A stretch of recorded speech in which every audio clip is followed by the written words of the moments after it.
Hello my CA foundation dear students.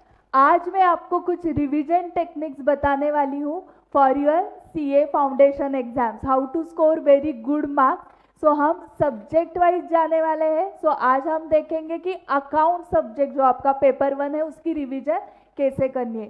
So you just need to follow the 3 steps for clearing the CA foundation exam. So कौन से steps है ये? तो first step है concept clarity. Okay, आपका जो भी सब्जेक्ट है अकाउंट्स, उसके सारे कंसेप्ट आपको क्लियर है ना। सो जो स्टूडेंट्स अभी 24 जून से एग्जाम लिखने वाले हैं उनकी तो first step I am assuming कि कंप्लीट हो चुकी है। करेक्ट। आइडियली ये जो कंसेप्ट क्लैरिटी की स्टेप है वो 2 months maximum 2 months before exam आपको कंप्लीट करनी है। 3 मंथ्स बिफोर एग्जाम हुई ये स्टेप कंप्लीट तो बहुत ही अच्छा। सो जनरली स्टेप्स ये जो कंसेप्ट है आप कहाँ से क्लियर कर सकते हो? तो either you can do the self studies और you can join for the coaching classes. लेकिन ये याद रखना कि आपको ये step maximum 2 months before the exam complete करनी है। Then you will go to the second step that is practice practice practice. एक बार आपके कंसेप्ट क्लियर हो गए लेकिन उस कंसेप्ट के आपने एप्लीकेशन ही नहीं किया, प्रैक्टिस ही नहीं की, तो कुछ भी फायदा नहीं है। सो ये भी स्टेप उतनी ही इम्पॉर्टेंट है। सो आप एक्चुअल सॉल्विंग प्रैक्टिस करोगे बट उसके पहले आपको एक समरी बनानी है। हर एक टॉपिक की समरी चाहिए आपके पास। तो वो समरी चार्ट फॉर्म में आप बना सकते हो या जो भी मेन कंटेंट है स्टडी मटेरियल में उसके नीचे समरी दी रहती है, उसमें ऑलरेडी पॉइंट्स है समराइज्ड फॉर्म में, लेकिन आपको कुछ एडिशनल पॉइंट्स वहाँ पे ऐड करने हैं तो आप ऐड कर सकते हो या आप खुद के नोट्स बना सकते हो या वहाँ पे ही अंडरलाइन कर सकते हो। सो जो भी आपको कंफर्टेबल है उस फॉर्म में आपको समरी प्रिपेयर करनी है। ओके, लेकिन समरी प्रिपेयर करना इंपॉर्टेंट है, आप कौन से भी फॉर्म में बताओ। सो ऐसी समरी चाहिए कि आपका वो टॉपिक जो है उसके सारे concept within 10 to maximum 15 minutes में रिवाइज होने चाहिए। बहुत स्मॉल टॉपिक है तो 5 मिनट्स में भी रिवाइज हो जाएगा। बिग टॉपिक के लिए मैं बता रही हूँ मैक्सिमम 15 मिनट्स। जैसे कि पार्टनरशिप है, कंपनी अकाउंट्स है, एनपीओ है, तो उसमें बहुत सारे कंसेप्ट्स एंड एडजस्टमेंट्स है। अगर आप एडजस्टमेंट नोटबुक बनाते हो तो बहुत अच्छा है कि जितने भी एडजस्टमेंट, वैरायटी ऑफ एडजस्टमेंट है उस टॉपिक में, वो सारे एडजस्टमेंट की लिस्ट एंड उस एडजस्टमेंट की ट्रीटमेंट कैसी देनी है, ऐसी अगर लिस्ट आपके पास है तो वो लास्ट डे को रिवाइज करने के लिए बहुत ईजी हो जाएगा। उसके बाद आपको डाउट रहेगा मैम आप तो बोल रहे हो एक्चुअल सॉल्विंग प्रैक्टिस करो, बट अभी तो बहुत कम टाइम है, 20 डेज ही बचे हैं अभी तो। सो उस केस में आपको क्या करना है, हर एक टॉपिक के 10 to 15 क्वेश्चन इंपॉर्टेंट मार्क करके रखो as per the length of the topic. 10 to 15 question, बहुत बड़ा टॉपिक है तो 15 क्वेश्चन आप सिलेक्ट कर सकते हो, बहुत छोटा टॉपिक है तो 5 क्वेश्चन सिलेक्ट कर सकते हो। सो टॉपिक की लेंथ देख के इंपॉर्टेंट क्वेश्चंस की आपको क्या करनी है, लिस्ट बनानी है and those important questions you will solve, actually solve करना है एंड सॉल्व करते वक्त टाइमर लगाना है आपको। ओके, टाइम में सॉल्व होना चाहिए वो, क्योंकि अकाउंट्स का पेपर बहुत लेंदी रहता है।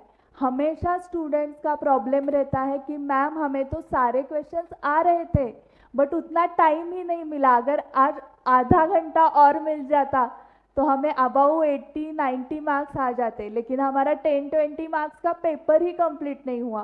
तो देखो आप 80 मार्क्स का ही पेपर लिख के आ गए तो वो जो 20 का नहीं लिखा है उसमें से 10-15 अगर मार्क्स कंफर्म थे तो उतना आपका स्कोर बढ़ सकता था। ओके, सो आपका स्कोर नहीं बढ़ा जस्ट बिकॉज की टाइम लिमिट कम था, तो ये बहुत ही गलत है। अगर आपको क्वेश्चन ही नहीं आ रहा था तो ठीक है, लेकिन सारे क्वेश्चंस आ रहे थे लेकिन टाइम ही नहीं बचा तो आपको बहुत ही दुख होगा कि इतने 6 मंथ्स 1 ईयर हम मेहनत कर रहे थे और उस 3 आवर्स में हमें उतना टाइम ही नहीं मिला। हमें कंसेप्ट याद आ रहे थे, हमें वो सॉल्व करने को भी याद आ रहा था, स्टेप्स भी सब पता थे, सिर्फ टाइम नहीं मिला। सो इसलिए आप क्या करोगे, घर पे सॉल्व करते वक्त ही टाइम मैनेजमेंट सीखोगे। सो जो मेरे क्लास में स्टूडेंट्स पढ़ते हैं, हम क्लास में भी टाइम लगा के सॉल्व करते हैं क्वेश्चंस, एंड जब मैं उनको होमवर्क देती हूँ तो होमवर्क में उनको टाइम भी बताती हूँ कि ये क्वेश्चन कितने टाइम में आपको सॉल्व करना है। तो मैम ये टेक्निक तो हमें भी बताओ कि कैसे करते हैं। यस, तो मैं आपको भी बता रही हूँ कि अभी जो 20 डेज है उसमें टाइम लगा के हर एक क्वेश्चन सॉल्व करो। सो कैसे टाइम लगाना है मैम? सो आपके पास 3 आवर्स है, 3 आवर्स का पेपर है आपका अकाउंट्स का। सो 3 आवर्स के 180 मिनट्स रहते हैं, लेकिन आप ऐसे समझो कि 10 मिनट्स आपका एडमिट कार्ड दिखाने में और सप्लीमेंट्स लगाने में वगैरह जाएगा। सो आपको एक्चुअल 170 मिनट्स राइटिंग के लिए मिल जाएंगे, करेक्ट, एंड 100 मार्क्स का पेपर। सो 1.7 मिनट्स पर मार्क आपके पास है। इसका मतलब 1.7 मिनट्स में एक क्वेश्चन, एक मार्क का क्वेश्चन कंप्लीट होना चाहिए। सो अगर क्वेश्चन 10 मार्क का है तो वो 17 मिनट्स में होना चाहिए। अगर क्वेश्चन 20 मार्क्स का है तो वो 34 मिनट्स में होना चाहिए, करेक्ट। सो इस हिसाब से आपको टाइम लगाना है। तो आपको डाउट होगा कि मैम हमें समझेगा कैसे कि ये क्वेश्चन 10 मार्क्स के लिए आने वाला है या 5 मार्क्स के लिए आने वाला है? तो उसके लिए आपको क्या करना पड़ेगा? करेक्ट, पास्ट एग्जाम पेपर्स का आप एनालिसिस करो, कौन से टॉपिक कितने मार्क्स के लिए आ रहे हैं, उस टॉपिक के क्वेश्चंस वो चेक करो। सो आपको क्वेश्चन की लेंथ देख के, क्वेश्चन की डिफिकल्टी लेवल देख के समझ में आ जाएगा कि ये क्वेश्चन 8 मार्क्स के लिए आएगा, ये क्वेश्चन 12 मार्क्स के लिए आएगा। सो ऐसा थोड़ा एस्टिमेट करो, एंड अगर आपने डिसाइड किया कि ये क्वेश्चन 10 मार्क्स के लिए आ सकता है तो आपको 17 मिनट्स का टाइमर लगाना है and try to solve that question in 17 minutes. Okay, so इस हिसाब से अगर आप प्रैक्टिस करोगे, एंड आपको डेली 2 आवर्स प्रैक्टिस करनी ही है, एंड अगर हो सके तो 2 to 5 जो दोपहर का टाइमिंग है उस टाइम में सॉल्विंग की प्रैक्टिस करो, तो आपको आदत हो जाएगी अभी से ही उस टाइम में क्वेश्चन सॉल्विंग की। सो ये हो गया step 2। Now the last step but not the least. Student को लगता है कि ये थर्ड स्टेप है तो इसका इम्पोर्टेंस भी स्टूडेंट्स को लगता है बहुत कम है, but actually all the 3 steps are equally important.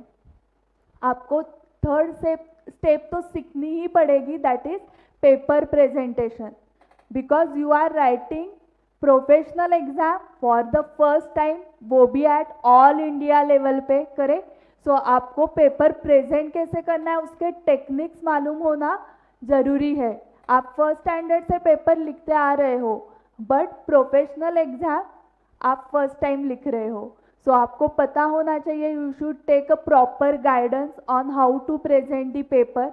Okay, ICAI institute को आपका पेपर प्रेजेंटेशन कैसे एक्सपेक्टेड है उसका गाइडेंस लेना बहुत जरूरी है। ओके, स्टूडेंट्स बहुत बार क्या करते हैं कि मॉक टेस्ट या पास्ट पेपर सॉल्व करते हैं खुद से, एंड खुद ही सजेस्टेड आंसर के साथ कंपेयर कर लेते हैं, लेकिन ऐसे मत करो। आपको प्रॉपर चार्टर्ड अकाउंटेंट से वो पेपर चेक करके लेने चाहिए। ओके, एंड उनका गाइडेंस भी लेना चाहिए कि जो प्रेजेंटेशन किया है उसमें क्या क्या और इम्प्रूवमेंट चाहिए और ये प्रेजेंटेशन करेक्ट है। ओके, सो आप पास्ट एग्जाम पेपर सॉल्व करो, मॉक टेस्ट पेपर इंस्टीट्यूट की सॉल्व करो। You can join test series also. We also at Success Mantra conduct test series for CA Foundation. It is in portion wise format as well as full syllabus format, and we give guidance on paper presentation before the test. Okay, अभी हमारी test online mode पे चल रही है because classroom test series are not allowed.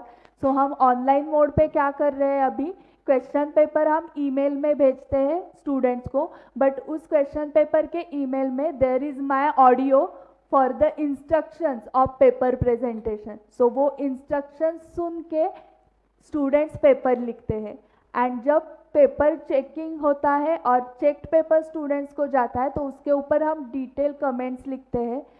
फिर भी अगर students को कुछ डाउट है तो उन्हें हम चेकर्स के नंबर्स देते हैं, so they can discuss their papers with the checkers. Okay, so उनको चार्टर्ड अकाउंटेंट्स का गाइडेंस मिलता है कि आपका जो पेपर प्रेजेंटेशन है वो करेक्ट हुआ है या नहीं हुआ है। ओके, बिकॉज ये क्यों इम्पॉर्टेंट है पेपर प्रेजेंटेशन, आपका जो रिजल्ट है ना वो अल्टीमेटली उस 3 आवर्स में आप क्या परफॉर्म करके आ रहे हो उसके ऊपर डिपेंड है। आपने 6 मंथ्स 1 साल बहुत मेहनत की, लेकिन उस 3 आवर्स में आपको बहुत टेंशन आया, आंसर्स रिकॉल ही नहीं हो रहे थे। कुछ स्टूडेंट्स को बहुत एग्जाम फियर रहता है, ओके, वो क्लास में आंसर्स देते हैं लेकिन एग्जाम में नहीं लिख सकते आंसर, या कुछ स्टूडेंट्स ओरली आंसर दे सकते हैं लेकिन लिख नहीं सकते। ऐसे बहुत सारे प्रॉब्लम्स रहते हैं स्टूडेंट्स को। सो अगर ये क्यों होता है, क्योंकि आप डायरेक्टली फर्स्ट टाइम एग्जाम लिखते हो, उसके पहले आपने टेस्ट नहीं लिखे, पास्ट एग्जाम पेपर सॉल्व नहीं किए, तो आपको एक्सपीरियंस ही नहीं है। सो डायरेक्टली जैसे हम फर्स्ट टाइम गाड़ी चलाते हैं तो बहुत डर लगता है, लेकिन जब हर रोज की आदत होती है तब डर नहीं लगता। सो ऐसे ही आपको पेपर लिखने की आदत होनी चाहिए। एक बार वो आदत हो गई तो आप कॉन्फिडेंटली पेपर लिख पाओगे and you can confidently convince the checker. So checker को कन्विंस करना है मतलब क्या करना है मैम, चेकर को कन्विंस करना है मतलब चेकर को आपका पेपर देख के ऐसे लगना चाहिए कि this student is capable of passing the CA foundation entrance level exam and he is capable to go for this second level that is intermediate level. So अगर ऐसे चेकर को लगा आपका पेपर देख के तो ही वो आपको अच्छे मार्क्स देगा and then you will pass the exam. तो चेकर को कैसे कन्विंस करना है उसके भी टेक्निक्स हम देते हैं while doing this test series। so convince करना है मतलब क्या, पेपर प्रेजेंटेशन बहुत अच्छा होना चाहिए, वो देख के ही पेपर देख के ही प्रोफेशनलिज्म जो है वो चेकर को समझ में आना चाहिए। सो ये सारा टेक्निक्स आपको टेस्ट सीरीज में मिलेगा। देखो आप 2 to 5 में आपको सारे आंसर्स आने चाहिए।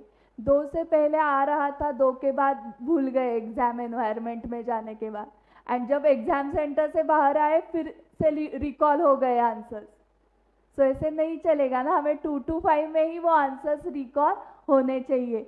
So third step is also equally important. So all these steps should be followed very wisely, okay. So these are the guidance for your account subject. So जो भी स्टूडेंट्स अभी जून में एग्जाम देने वाले हैं, you need to concentrate on step 2 and step 3, okay. And जो students November 21 में exam लिखने वाले हैं, उनको ये ध्यान में रखना है कि उनके कोचिंग क्लासेस या कंसेप्ट क्लैरिटी का जो स्टेप है वो 2 मंथ्स बिफोर मैक्सिमम कंप्लीट होना चाहिए। Then you can start with portion wise test series also with us, which will start from September first week. And जो अभी जून के स्टूडेंट्स हैं उनके लिए तो टेस्ट सीरीज अभी फुल सिलेबस की टेस्ट सीरीज है जो स्टार्ट होने वाली है 1 जून से। So thank you very much for watching this video and share this video with all your friends who are going to appear for CA Foundation. In next video I am going to tell you how to revise the law subject. Thank you very much.